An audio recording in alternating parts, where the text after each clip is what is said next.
सांग म्हणजे कसं आहे प्रेक्षक नाही, 100% लवकरात लवकर येण्याचा प्रयत्न करेल. आमच्या सैराटचं नाव पण सोडलंय. जेवढ्या लवकर गाडी जमण्याचा प्रयत्न होईल. आम्ही 2-4 गाडा मालकांना मी स्वतः समोरून फोन केलाय, कारण की लवकर आलो तर कसा प्रेक्षकांना जी महाराष्ट्राची प्रेक्षकांनी जी A1 जोडीची बाईट म्हणजे A1 जोडीचे जे नाव दिले त्या जोडीचा आनंद घेता येईल. म्हणून जर गाडी जमली तर 100% 10च्या आत इथं येऊन आम्ही गाडी पळवण्याचा प्रयत्न करू. आयोजन पूर्ण महाराष्ट्रामध्ये असा बिनजोडचं कोणतं आयोजन करत नाही, ते जगनदादा पाटील ते करतात इताडेवाले. त्यांचं मनापासून धन्यवाद आहे का. तर सर्व बिनजोडमध्ये महाराष्ट्रामध्ये म्हणजे कोणत्याच जिल्ह्यामध्ये एवढा भारी आयोजन होत नाही.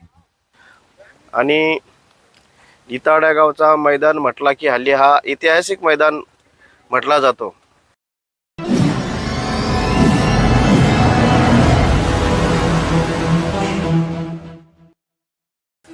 तर नमस्कार मित्रांनो, जय शिवराय. पुन्हा एकदा राहुल पाटील या यूट्यूब चॅनलवर आपल्या सर्वांचे स्वागत आहे.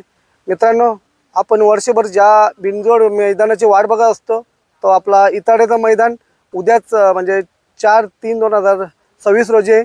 आणि या मैदानाची पाहणी करण्यासाठी आपले सर्वांचे जो महाराष्ट्राचा लाडका नंदी आहे भुंगा त्या बैलाचा मालक आपले मिलिंददादा पाटील, तसेच सैराट बैलाचे मालक सुनीलदादा पाटील आणि आपले मुख्य आयोजक जगनदादा पाटील यांच्याशी आपण थोडीशी बातचीत करू आणि हे आयोजन आणि नियोजन त्यांना कसा वाटला आणि मैदान कसा वाटला याची थोडीशी माहिती घेऊ. चला तर मित्रांनो आपल्या जोडीला. तर मित्रांनो, तुम्ही बघू शकता आपले भुंगा बैलाचे मालक मिलिंददादा पाटील पण आलेले आहेत आणि आपले सैराट बैलाचे मालक पण आलेले आहेत. मेन दादा जे आहेत ते मैदानाची देखरेख करण्यासाठी आलेले आहेत. त्यांच्याशी थोडं बोलू आपण. आता जस्ट आलेले आहेत ते.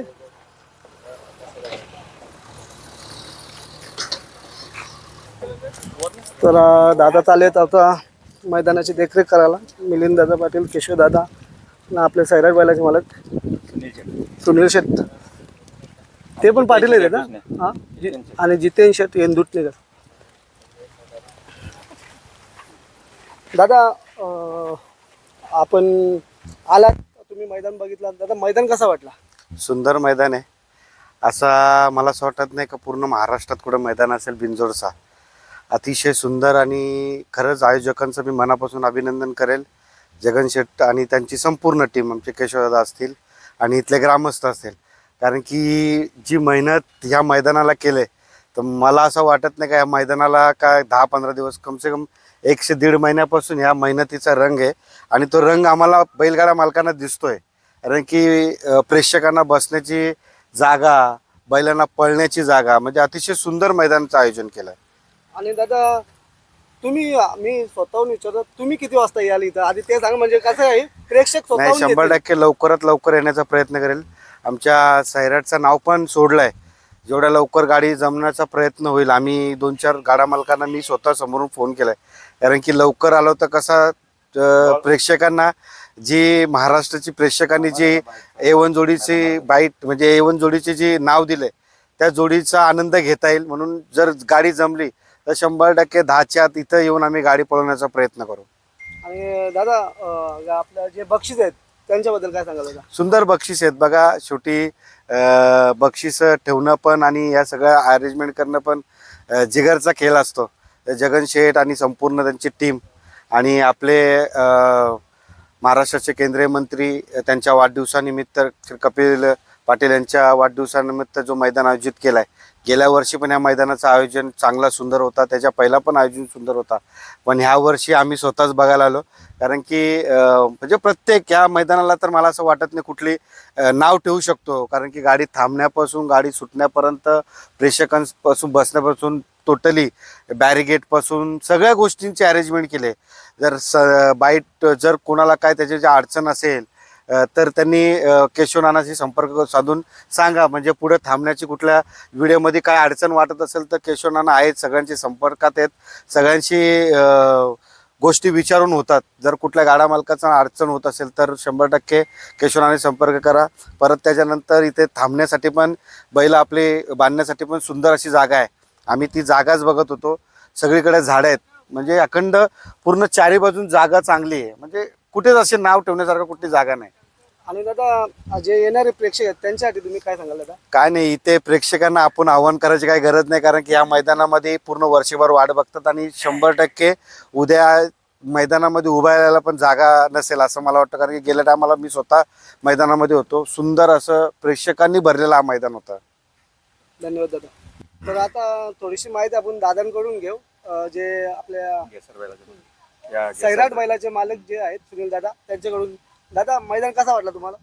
मैदान एकदम छान आहे आणि मैदानाचा पल्ला पण भरपूर मोठा आहे. ते तर वरनं जरा छोटा वाटतं, पण मैदानात आल्यावर पल्ला भरपूर आहे, मोठा आहे.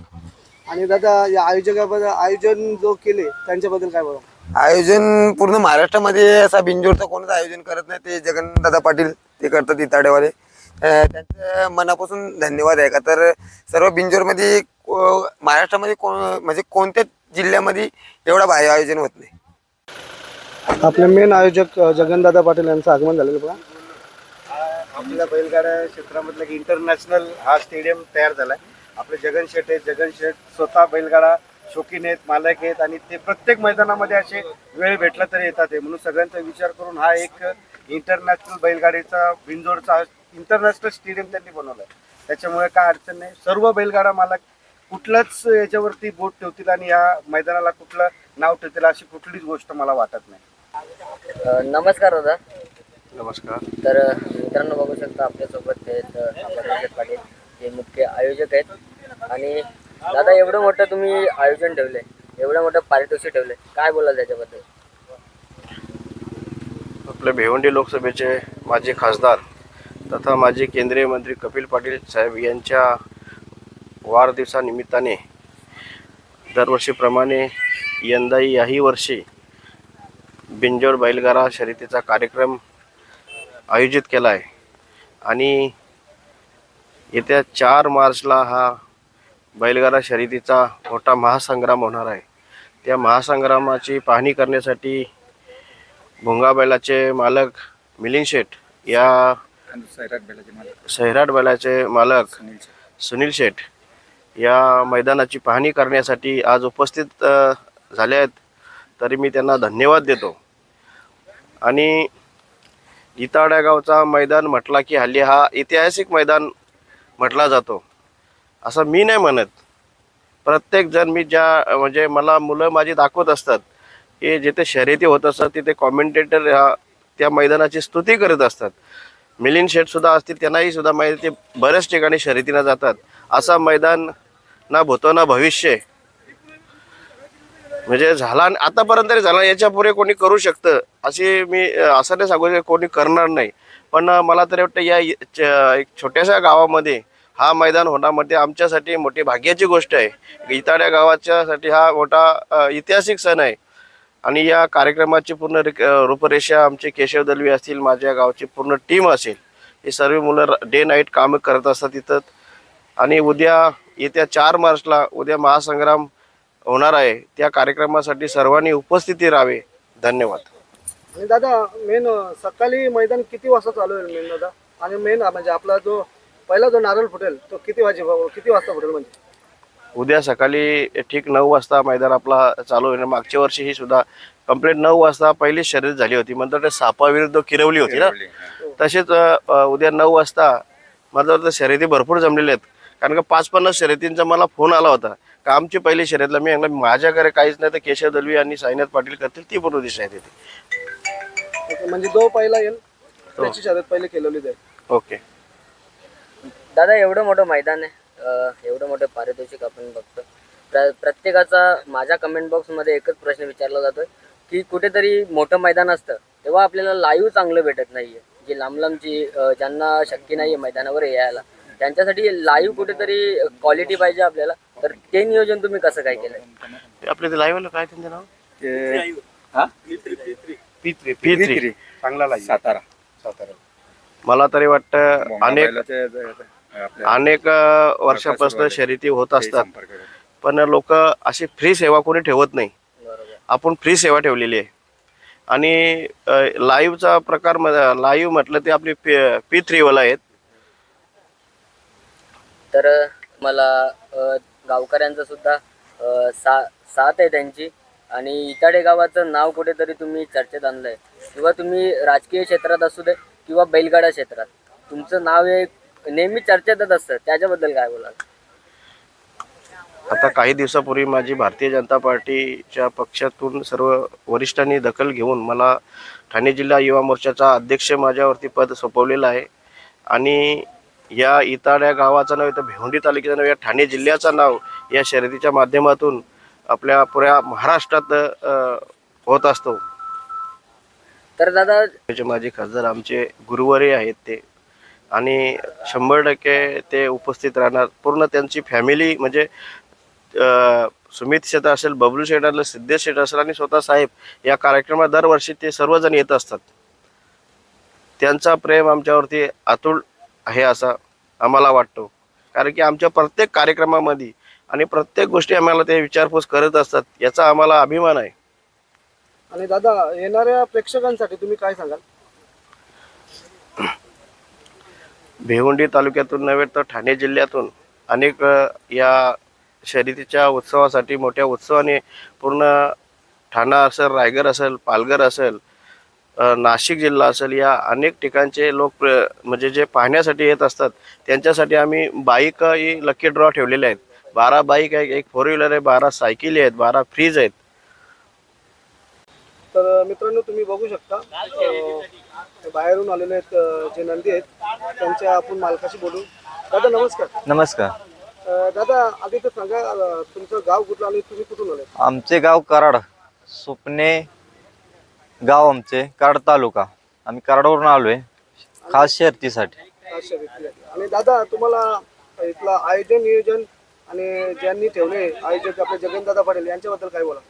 जगनदादा पाटील हे आमचे मित्र वगैरे, मित्रच म्हणा, यांच्यातर्फे आणि साईनाथ शेठ यांच्या आग्रह खातीर आम्ही इथं आज या मैदानासाठी खास उपस्थित झालोय. आणि दादा, तुम्ही इथे येऊन किती दिवस झाले आता? 4 दिवस झाले. आणि तुमच्या राहण्याची वगैरे जेवणाची सगळी सोय केलेली आहे त्यांनी. राहण्याची एक वेगळी उत्तम सोय, एकदम खाणेपिणे काय विषयच नाही काय. आणि दादा, मैदान कसं वाटलं? मी मैदान हा इथून कल्याण, भिवंडी म्हणा, या सगळ्यात म्हणजे मोठं मैदान आहे, भव्य दिव्य असं मैदान आहे. आणि बक्षीस वगैरे आतूनच मोठे बक्षीस आहेत. आणि दादा, तुमचे ऑलरेडी 4 नंदी आहेत का अजून येणार आहेत का? नाही, आपले 4 नंदी आहेत. तर दादा, धन्यवाद चांगलीशी माहिती दिल्याबद्दल. ओके, आणि तुम्हाला गुलालासाठी दादा शुभेच्छा देतो दादा. थँक्यू. तर मित्रांनो, तुम्ही मुलाखत ऐकलीच असेल आपले मिलिंददादा पाटील, सुनीलदादा पाटील आणि आपले मेन आयोजक जगनदादा पाटील, तसेच बाहेरून जे आलेले आहेत नंदी, त्यांची आपण थोडीशी मुलाखत घेतली. तर तुम्हाला मुलाखत कशी वाटली नक्की कमेंटमध्ये सांगा. आणि व्हिडिओला तुम्ही पूर्ण बघा. आणि चॅनलवर नवीन असाल तर चॅनलला सबस्क्राईब करून घ्या मित्रांनो. चला तर मित्रांनो, जय शिवराय मित्रांनो.